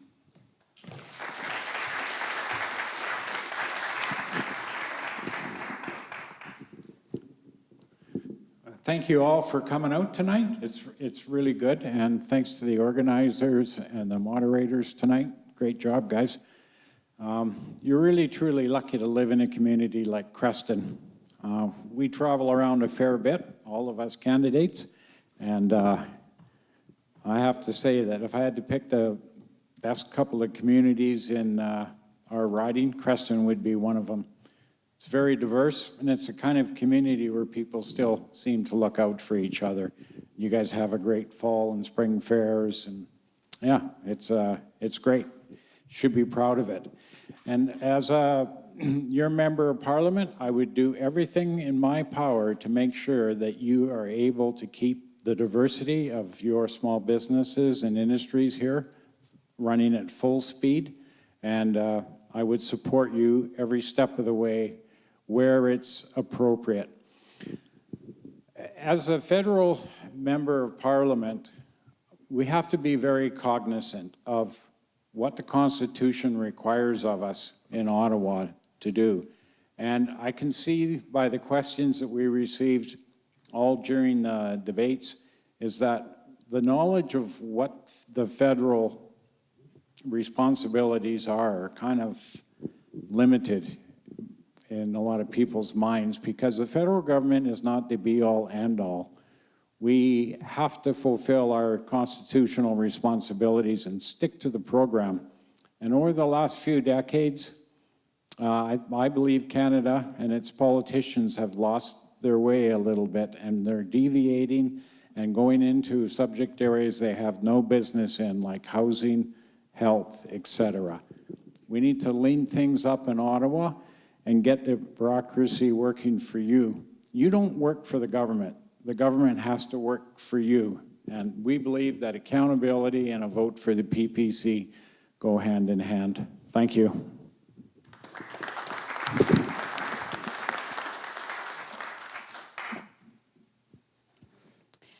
Lots of people tend to assume that the Green Party is only about the environment, and I'm pleased to be able to convey that, in fact, there are a lot of great social programs.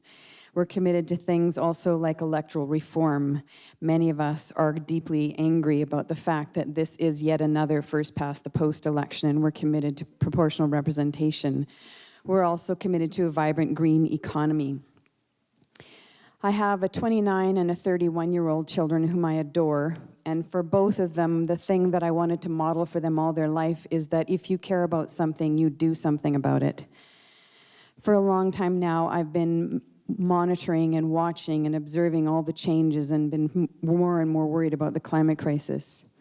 I really do feel this is the critical election of my lifetime, and that we have to send enough of the right voices to change politics and business as usual in Ottawa, because what we're doing is not serving us, the planet, or other species well. The other critical thing that I'm deeply committed to is genuine Indigenous reconciliation, and I encourage anyone who's interested to take a read of that portion of the Green Party platform. It brought me to tears, and there's some real commitments in there that will make a difference. I've been immersed as a volunteer and through work on sustainable food systems across this riding for almost 30 years. The Columbia Basin Trust commissioned me in 2011 to write a report for them on what their role could and should be in sustainable food systems and agriculture. I did the same for Interior Health, helping them understand how to move up the stream into food systems and policy. I'm deeply committed to this riding. I'm deeply committed to rural communities, and I look forward to going and fighting in Ottawa on behalf of this riding and of our rural realities. Thank you very much.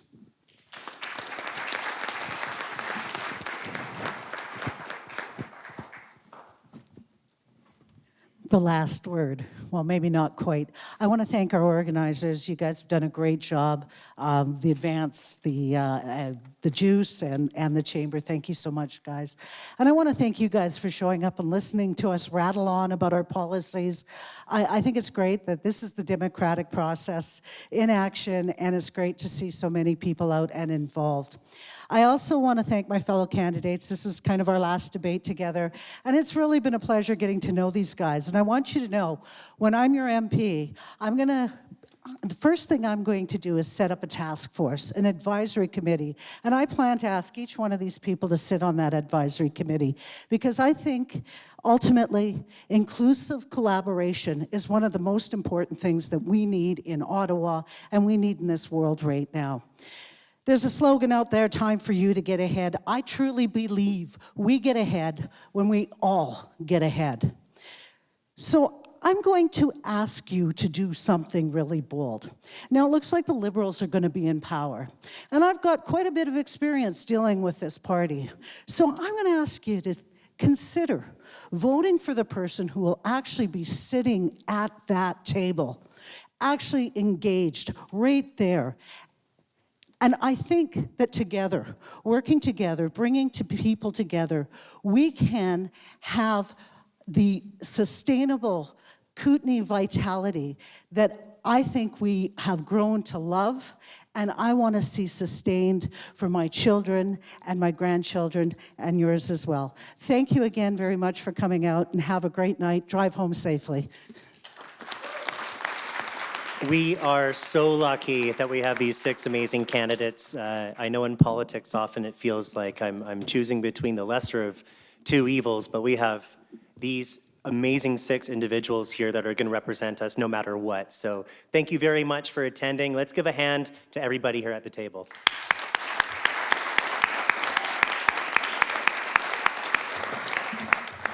All right. Thank you and good night.